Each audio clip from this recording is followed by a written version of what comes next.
اعوذ باللہ من الشیطان الرجیم بسم اللہ الرحمن الرحیم السلام علیکم ورحمۃ اللہ وبرکاتہ۔ غزوہ خندق سے فارغ ہونے کے بعد حضور پاک صلی اللہ علیہ وآلہ وسلم نے قبیلہ بنی حذیل سے ان کی ناپاک حرکت کا انتقام لینے کا ارادہ فرمایا۔ بنو حذیل نے رجی کے مقام پر حضور پاک صلی اللہ علیہ وآلہ وسلم کے صحابہ اکرام رضی اللہ عنہم کو شہید کیا تھا۔ یہ لوگ خود آپ صلی اللہ علیہ وآلہ وسلم کی خدمت میں حاضر ہوئے تھے اور درخواست کی تھی کہ ان کے علاقے میں اسلام کی تعلیم کے لیے کچھ حضرات کو بھیج دیا جائے۔ چنانچہ حضور پاک صلی اللہ علیہ وآلہ وسلم نے اپنے 10 صحابہ رضی اللہ عنہم کو ان کے ساتھ روانہ فرمایا۔ ان لوگوں نے انہیں دھوکے سے شہید کر دیا۔ آپ صلی اللہ علیہ وآلہ وسلم کو ان صحابہ اکرام رضی اللہ عنہم کی مظلومانہ شہادت کا بے حد رنج تھا۔ چنانچہ ان لوگوں کو آپ نے سزا دینے کا فیصلہ فرمایا اور صحابہ رضی اللہ عنہم کو تیاری کا حکم دیا۔ پھر لشکر کو لے کر روانہ ہوئے۔ بظاہر تو شام کی طرف کوچ کیا تھا، مگر اصل مقصد بنو حذیل کے خلاف کارروائی تھی۔ منزل کو اس لیے خفیہ رکھا گیا تاکہ دشمنوں کو جاسوسوں کے ذریعے پہلے سے معلوم نہ ہو اور مسلمان ان ظالموں پر بے خبری میں جا پڑیں۔ مدینہ منورہ میں حضور پاک صلی اللہ علیہ وآلہ وسلم نے اپنا قائم مقام حضرت عبداللہ ابن ام مکتوم کو مقرر فرمایا۔ اس غزوے میں آپ صلی اللہ علیہ وآلہ وسلم کے ساتھ کافی تعداد میں صحابہ تھے، ان میں سے 20 گھوڑوں پر سوار تھے۔ پہلے حضور پاک صلی اللہ علیہ وآلہ وسلم اس مقام پر پہنچے جہاں صحابہ اکرام کو شہید کیا گیا تھا۔ آپ صلی اللہ علیہ وآلہ وسلم نے وہاں ان کے لیے مغفرت اور رحمت کی دعا کی۔ ادھر کسی طرح بنی حذیل کو پتہ چل گیا کہ مسلمان ان پر حملہ کرنے کے لیے آ رہے ہیں۔ وہ ڈر کے مارے پہاڑوں میں جا چھپے۔ پھر حضور پاک صلی اللہ علیہ وآلہ وسلم کو ان کے فرار کا پتہ چلا تو صحابہ اکرام رضی اللہ عنہم کو مختلف سمتوں میں روانہ فرمایا، لیکن ان کا کوئی سراغ نہ مل سکا۔ آخر حضور پاک صلی اللہ علیہ وآلہ وسلم واپس روانہ ہوئے۔ اس غزوہ کو غزوہ بنی لہیجان کہا جاتا ہے۔ راستے میں حضور پاک صلی اللہ علیہ وآلہ وسلم ابوا کے مقام سے گزرے، یہاں پر آپ کی والدہ ماجدہ کو دفن کیا گیا تھا۔ آپ صلی اللہ علیہ وآلہ وسلم نے وہاں پر جب اپنی والدہ کی قبر کو دیکھا، آپ نے وضو کیا اور 2 رکعت نماز پڑھی۔ پھر آپ حضور پاک صلی اللہ علیہ وآلہ وسلم روئے اور آپ کو روتے دیکھ کر صحابہ بھی رو پڑے۔ حضور پاک صلی اللہ علیہ وآلہ وسلم واپس مدینہ پہنچے۔ ابھی چند راتیں ہی گزری تھیں کہ خبر ملی کہ عینہ ابن حسین نے کچھ سواروں کے ساتھ مل کر حضور پاک صلی اللہ علیہ وآلہ وسلم کی چراگاہ پر چھاپا مارا ہے۔ اس چراگاہ میں حضور پاک صلی اللہ علیہ وسلم کے تقریباً 20 اونٹ تھے۔ اونٹوں کی حفاظت کے لیے اس وقت چراگاہ میں ایک شخص موجود تھا اور وہ حضرت ابو ذر غفاری عنہ کے بیٹے تھے، اور حضرت ابو ذر کی بیوی بھی وہاں موجود تھی۔ ان حملہ آوروں نے حضرت ابو ذر رضی اللہ عنہ کے بیٹے کو قتل کر دیا۔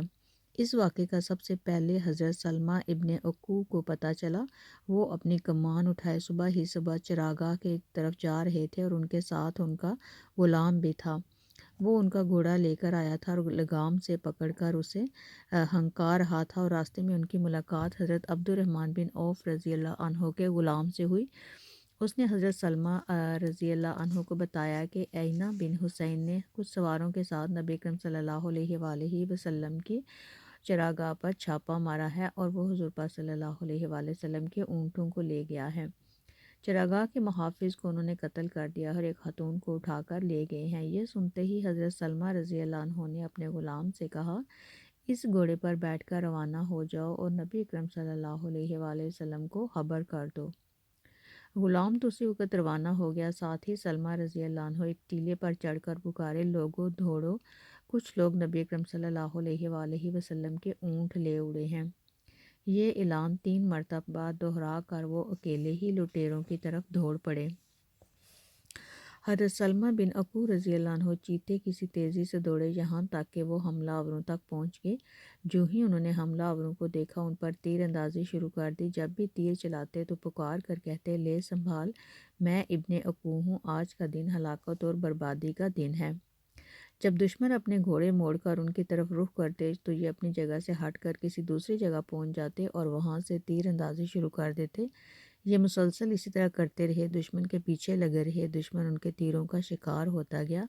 خود حضرت سلمہ ابن عقوع رضی اللہ عنہ کہتے ہیں، میں بھاگ کر ان میں سے کسی کے سر پر پہنچ جاتا، اس کے پیر میں تیر مارتا اور اس سے زخمی ہو جاتا، لیکن جب ان میں سے کوئی پیچھے مڑتا تو میں کسی درخت کے پیچھے چھپ جاتا اور پھر اس جگہ سے تیر اندازی کر کے حملہ آور کو زخمی کر دیتا، یہاں تک کہ وہ میرے سامنے سے بھاگ جاتا۔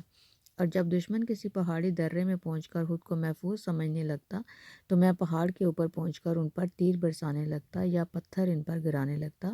میری اس تیر اندازی اور پتھروں کی بارش سے وہ بری طرح تنگ آ گئے، یہاں تک کہ میرے تیروں کی بارش نے انہیں بھاگنے پر مجبور کر دیا۔ زخمی ہو کر بھاگنے والوں میں 30 سے زیادہ نیزے اور چادریں راستے میں وہ گرا رہے تھے تاکہ ان کا بوجھ کم ہو اور وہ آسانی سے بھاگ سکیں۔ وہ جو چیز بھی کہیں پھینکتے میں اس پر پتھر رکھ دیتا تاکہ بعد میں ان کو جمع کر سکوں، غرض میں ان کے پیچھے لگا رہا، یہاں تک کہ سوائے چند ایک کے وہ تمام اونٹ جو حضور پاک صلی اللہ علیہ وآلہ وسلم کے تھے پیچھے رہ گئے۔ دشمن آگے نکل گیا اور خود میں بھی ان کے تعاقب میں ان اونٹوں سے آگے نکل آیا۔ اس طرح میں نے حملہ آوروں سے تمام اونٹ چھڑا لیے۔ جب حضور پاک صلی اللہ علیہ وآلہ وسلم کو سلمہ بن عقو رضی اللہ عنہ کی پکار کے بارے میں پتہ چلا تو مدینہ منورہ میں آپ نے اعلان کرا دیا کہ اے اللہ کے سواروں تیار ہو جاؤ اور سوار ہو کر چلو۔ اس اعلان کے بعد گھوڑ سواروں میں سے جو صحابی سب سے پہلے تیار ہو کر آئے وہ حضرت مقداد بن عمرو رضی اللہ عنہ تھے، انہیں ابن اسود بھی کہا جاتا ہے۔ ان کے بعد حضرت عباد بن بشر رضی اللہ عنہ آئے، پھر حضرت سعید بن زید رضی اللہ عنہ آئے، پھر باقی گھڑ سوار حضور پاک صلی اللہ علیہ وآلہ وسلم کے پاس پہنچے۔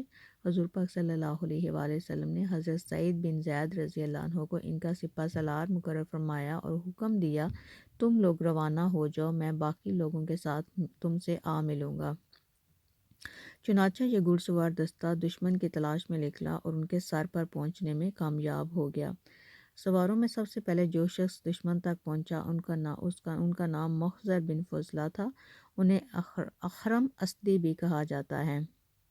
یہ آگے بڑھ کر دشمن کے سامنے کھڑے ہو گئے اور بولے تم لوگ ٹھہر جاؤ، مہاجرین اور انصار تمہارے مقابلے پر نکل پڑے ہیں۔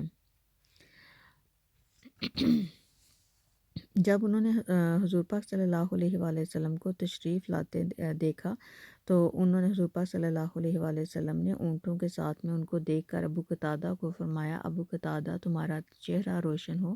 اس پر انہوں نے کہا اے اللہ کے رسول آپ کا چہرہ بھی روشن ہو۔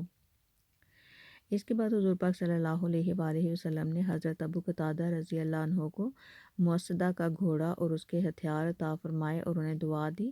حضرت ابو قتادہ اور حضرت سلمہ بن عقو رضی اللہ عنہما کے بارے میں حضور پاک صلی اللہ علیہ وآلہ وسلم نے اس موقع پر فرمایا ہمارے سواروں میں بہترین سوار ابو قتادہ ہیں اور ہمارے پیدل مجاہدین میں بہترین پیدل سلمہ ہیں۔ اس طرح وہ تمام اونٹ جو ہیں وہ چھڑا کے تو واپس حضور پاک صلی اللہ علیہ وآلہ وسلم اپنے ساتھیوں کے ساتھ مدینہ منورہ کی طرف روانہ ہو گئے۔